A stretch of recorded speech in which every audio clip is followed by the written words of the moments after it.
नमस्कार मेरे प्यारे साथियों, स्वागत है आपका हिंदी ओशन में। आज हम लोग दुनिया का सबसे अनमोल रत्न प्रेमचंद जी की कहानी को पढ़ेंगे। यूजीसी नेट जेआरएफ के सिलेबस में लगी हुई कहानी है और साथ ही साथ एचपीएससी का जो सिलेबस अभी जारी हुआ है, उसको अगर ध्यानपूर्वक पढ़ा जाए तो पूरा का पूरा यूजीसी नेट जेआरएफ का सिलेबस है। तो यहाँ से आपकी तैयारी आपकी एपी की भी हो जाएगी, असिस्टेंट प्रोफेसर की भी हो जाएगी, एचपीएससी में जो फॉर्म्स निकले हुए हैं और साथ ही साथ यूजीसी नेट जेआरएफ के जो भी अभ्यर्थी हैं उनकी तो तैयारी हो ही रही है। ठीक है, तो चलिए पढ़ना शुरू करते हैं। दुनिया का सबसे अनमोल रत्न। जिन्होंने नोट्स ले लिए हैं, अगर उन्होंने पढ़ा नहीं है तो नोट्स खोल करके बैठ जाइए और रिवीजन साथ में करते जाइए। ठीक है, और जिनको नोट्स चाहिए वो 720999732250 नंबर पर व्हाट्सएप कीजिए। चलिए शुरू करते हैं प्रेमचंद जी की कहानी, दुनिया का सबसे अनमोल रतन। दुनिया का सबसे अनमोल रतन प्रेमचंद की पहली कहानी थी। यह कहानी कानपुर से प्रकाशित होने वाली उर्दू पत्रिका जमाना में छपी थी। कब प्रकाशित हुई थी? 1907 में। ठीक है, जमाना जो पत्रिका थी उसमें छपी थी सन 1907 में। यह कहानी बाद में प्रेमचंद के कहानी संग्रह सोजे वतन में संकलित की गई। जब छप गई थी उसके बाद कौन सा संग्रह था इनका? सोजे वतन, जो कि नवाब राय से उन्होंने लिखा था। और जो सोजे वतन है इसका प्रकाशन वर्ष है 1908। केवल कहानी की पूछता तो जमाना पत्रिका में छपी थी 1907 में और सोजे वतन में ये छपी थी 1908 में। ठीक है, क्योंकि सोजे वतन का जो प्रकाशन है वो है 1908 ईस्वी। यह कहानी संग्रह प्रेमचंद ने किस नाम से लिखा था? पहले बता चुकी हूँ, नवाब राय नाम से लिखा था। इस कहानी के कारण प्रेमचंद को सरकार का कोप भाजन बनना पड़ा।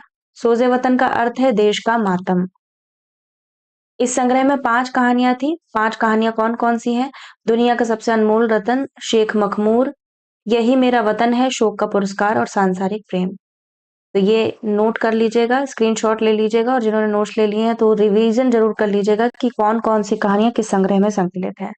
पांचों कहानियां उर्दू भाषा में थी। हमीरपुर के जिला कलेक्टर ने इसे देशद्रोही करार दिया और इसकी सारी प्रतियां जलवाकर नष्ट कर दी थी। किसने? हमीरपुर के जिला कलेक्टर थे उन्होंने। इसके बाद नवाब राय से वे प्रेमचंद हो गए। प्रेमचंद ने इसकी भूमिका में लिखा है, शोजे वतन की भूमिका में लिखा है कि हर एक कौम का साहित्य अपने जमाने की सच्ची तस्वीर होता है। जो विचार कौम के दिमागों को सक्रिय करते हैं और जो भावनाएं कौम के दिलों में गूंजती है वे गद्य पद्य के पृष्ठों में ऐसी सफाई से नजर आती है जैसे आईने में मूरत। इंपॉर्टेंट वक्तव्य है, इसको ध्यान रखिएगा। अगला है, दुनिया का सबसे अनमोल रतन कहानी में दिलफिगार के सच्चे प्रेम को आधार बनाकर भारत देश के वीर सिपाहियों की वीरता और जज्बे को दिखाया गया है, जिसने अंतिम क्षण तक अपने वतन की रक्षा करने के लिए जंग के मैदान में दुश्मनों से युद्ध करता रहा और जब उसे ऐसा प्रतीत हुआ कि अब वह अपने वतन की रक्षा नहीं कर पा रहा है तो इस दिलेर राजपूत ने भारत माता की जय कहकर उसी धरती पर अपने प्राणों का त्याग कर दिया। तो ये दुनिया का अनमोल रतन एक तरीके से राष्ट्र प्रेम को की कहानी है, जिसमें अभी आपको मैं सारांश बताऊंगी कि क्या मुख्य रूप से इसकी कथा वस्तु है। पात्रों को पहले पढ़ लेते हैं। दिलफिगार है इस कहानी का मुख्य नायक पात्र है, याद रखिएगा नायक पात्र है दिलफिगार। ठीक है, एक सच्चा प्रेमी है, वह मल्लिका दिलफरेब से प्रेम करता है। दिलफरेब है इस कहानी की नायिका पात्र है, जो एक महल की मल्लिका है। वह अत्यंत खूबसूरत स्त्री है। काला चोर है, यह एक हत्यारा कैदी है जिसे फांसी दी जाती है। बुजुर्ग आदमी यह कहानी का अन्य पात्र है, जो दिलफिगार को आत्महत्या करने से रोकता है तथा उसको लक्ष्य को प्राप्त करने का मार्ग दिखाता है।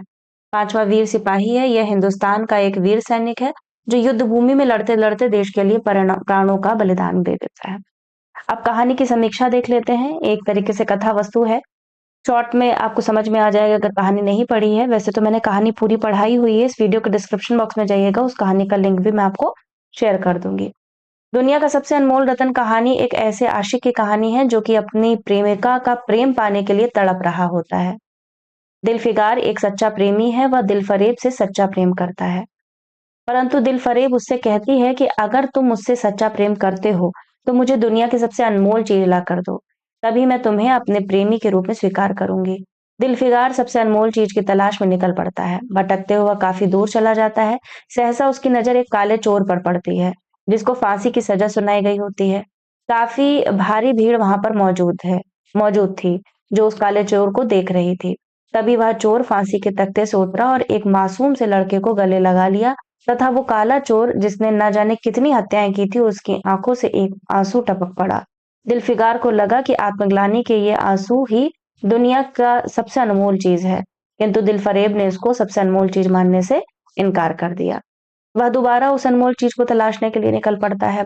इस बार दिलफिगार देखता है कि एक जीवित महिला चिता पर बैठी हुई है और उसको गोद में उसके मृत पति का सिर रखा हुआ है। कहाँ पहुंचता है दिलफिगार? पहुंचता है दिलफरेब पहुंचता है दिलफिगार, माफ कीजिएगा, दिलफिगार जो है वो नायक पात्र है। वो कहता है कि वो जाता है कि जीवित महिला की चिता पर बैठी हुई, वह दोबारा उस अनमोल चीज को तलाशने के लिए निकल पड़ता है। इस बार दिलफिगार के देखता है कि एक जीवित महिला चिता पर बैठी हुई है और उसको गोद में और उसकी गोद में एक उसके मृत पति का सिर रखा हुआ, मतलब सती प्रथा वाला यहाँ पर है। सती प्रथा एक तरीके से पहले होती थी, तो वो देखता है कि वो उस चिता पर बैठी हुई है औरत और अपने पति के साथ वह भी उस अग्नि में जलकर राख हो गई। दिलफिगार को लगा कि इससे कीमती वस्तु और कुछ नहीं हो सकती। दो सच्चे प्रेमियों ने एक साथ अपने जीवन का त्याग कर दिया। वह उनकी चिता की राख को लेकर दिलफरेब के पास जा पहुंचता है, लेकिन फिर से दिलफरेब ने इसे दुनिया की सबसे अनमोल चीज मानने से इनकार कर दिया।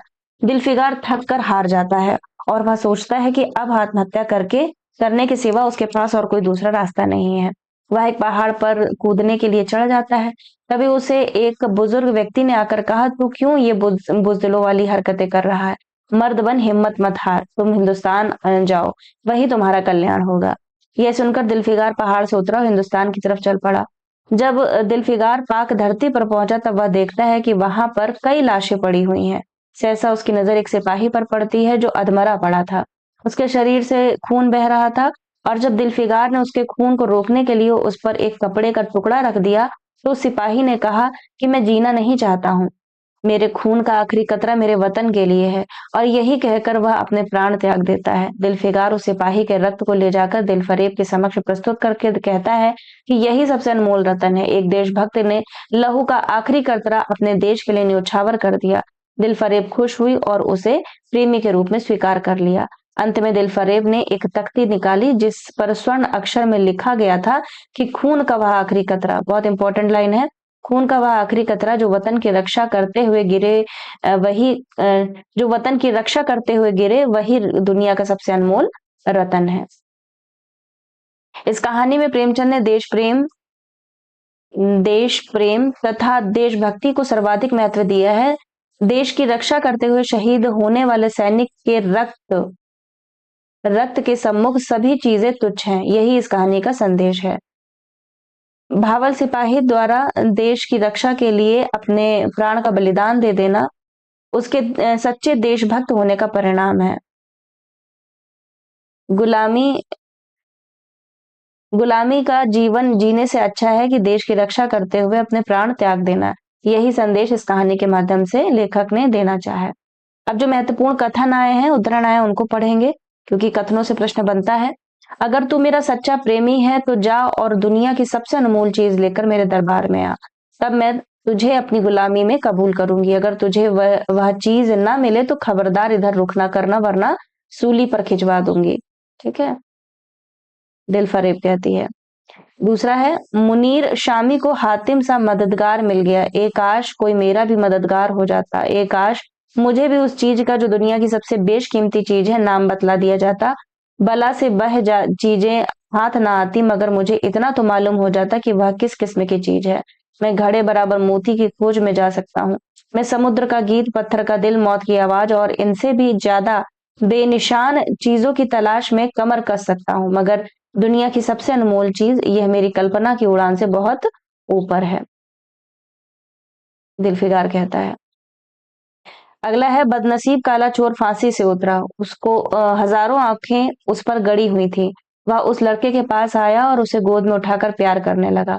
उसे इस वक्त वह जमाना याद आया जब वह खुद ऐसा ही भोला भाला, ऐसा ही खुश व खुर्रम और दुनिया की गंदगियों से ऐसा ही पाक साफ था। माँ गोदियों में खिलाती थी, बाप बलाएं लेता था और सारा कुनवा जान न्यौछावर करता था। आह, काले चोर के दिल पर इस वक्त बीते हुए दिनों की याद का इतना असर हुआ कि उसकी आंखों से, जिन्होंने दम तोड़ती हुई लाशों को तड़पते देखा और ना झपकी, आंसू का एक कतरा टपक पड़ा। दिलफिगार ने लपक कर उस अनमोल मोती के हाथ में ले लिया और उसके दिल ने कहा, बेशक यह दुनिया की सबसे अनमोल चीज है। चौथा वक्तव्य है कि चंदन की एक चिता बनी हुई है और उस पर एक युवती सुहाग के जोड़े पहने 16 श्रृंगार किए बैठी हुई है। उसकी जांघ पर उसके प्यारे पति का सर है। यकायक चिता में से खुद ब खुद एक लपट उठी। सती का चेहरा उस वक्त एक पवित्र भाव से आलोकित हो रहा था। चिता की पवित्र लपटें उसके गले से निपट गईं और दम के दम में वह फूला सा शरीर राख का ढेर हो गया। प्रेमिका ने अपने को प्रेमी पर न्यौछावर कर दिया और दो प्रेमियों के सच्चे पवित्र अमर प्रेम की अंतिम लीला आंख से ओझल हो गई। जब तब लोग अपने घरों को लौटे तो दिलफिकार चुपके से उठा और अपने चाक दामन कुर्ते में यह राख का ढेर समेट लिया और इस मुट्ठी भर राख को दुनिया की सबसे अनमोल चीज समझता हुआ सफलता के नशे में चूर यार के कूचे की तरफ चला। अगला है, नादान दिलफिकार, यह क्या बुज़दिलों जैसी हरकत है। तू मोहब्बत का दावा करता है और तुझे इतनी भी खबर नहीं कि मजबूत इरादा मोहब्बत के रास्ते की पहली मंजिल है। मर्द बन और यह हिम्मत ना हार। पूरब की तरफ एक देश है जिसका नाम हिंदुस्तान है, वहां जा और तेरी आरजू पूरी होगी। अगला है, मैं बेवतन हूँ मगर मगर गनीमत है कि दुश्मन की जमीन पर मर रहा हूँ, सीने के घाव से चिथड़ा निकाल कर। क्या तूने यह मरहम रख रख दिया? खून निकलने दे, इसे रोकने से क्या फायदा? क्या मैं अपने ही देश में गुलामी करने के लिए जिंदा रहूं? नहीं, ऐसी जिंदगी से मर जाना अच्छा, इससे अच्छी मौत मुमकिन नहीं। अगला है, मरने वाले ने धीमे से कहा, भारत माता की जय, और उसके सीने से खून की आखिरी कतरा निकल पड़ा। एक सच्चे देश प्रेमी और देशभक्त ने देशभक्ति का हक अदा कर दिया। दिलफिकार पर इस दृश्य का बहुत गहरा असर पड़ा और उसके दिल ने कहा, बेशक दुनिया में खून के इस कतरे से ज्यादा अनमोल चीज कोई नहीं हो सकती। अगला कथन है, खून का वह आखिरी कतरा जो वतन की हिफाजत में गिरे दुनिया का सबसे अनमोल अनमोल चीज है। ठीक है, ये आपके एक और कुछ उद्धरण है। वह सौंदर्य की देवी यानी मल्लिका दिलफरेब का सच्चा और जान देने वाला प्रेमी था। उन प्रेमियों में नहीं जो इत्र फुलेल में बसकर और शानदार कपड़ों से सजकर आशिक के वेश में माशूकियत का दम भरते हैं, बल्कि उन सीधे साधे भोले भाले फिदाइयों में जो जंगल और पहाड़ों से सर टकराते हैं और फरियाद मचाते फिरते हैं। अगला है, तू मोहब्बत का दावा करता है, ये हम लोग पढ़ चुके हैं। और अगला ये लास्ट का कथन कि खून का वह आखिरी कतरा जो वतन की हिफाजत में गिरे दुनिया की सबसे अनमोल चीज है। ठीक है, तो ये आपका यहाँ पर कहानी समाप्त होती है। आशा करती हूँ कि कहानी समझ में आई होगी। ये पूरी की पूरी कहानी मैंने एज इट इज यहाँ पे रख दी है, आप यहाँ से पढ़ सकते हैं। और जिन्होंने नोट्स ले लिए हैं और आपको ये वाला पीडीएफ नहीं मिला है ना, अपडेटेड पीडीएफ नहीं मिला है, अगर इसमें कहानी नहीं सम्मिलित है तो आप दोबारा से 7209973250 पर व्हाट्सएप कीजिए और कह दीजिए कि यूनिट 7 की जो कहानी है उसका अपडेट पीडीएफ हमको दे दीजिए। ठीक है, और जिनको नोट्स लेना है वो इस नंबर पर व्हाट्सएप कीजिए। मिलते हैं अगली वीडियो के साथ में, तब तक सभी का आभार एवं धन्यवाद।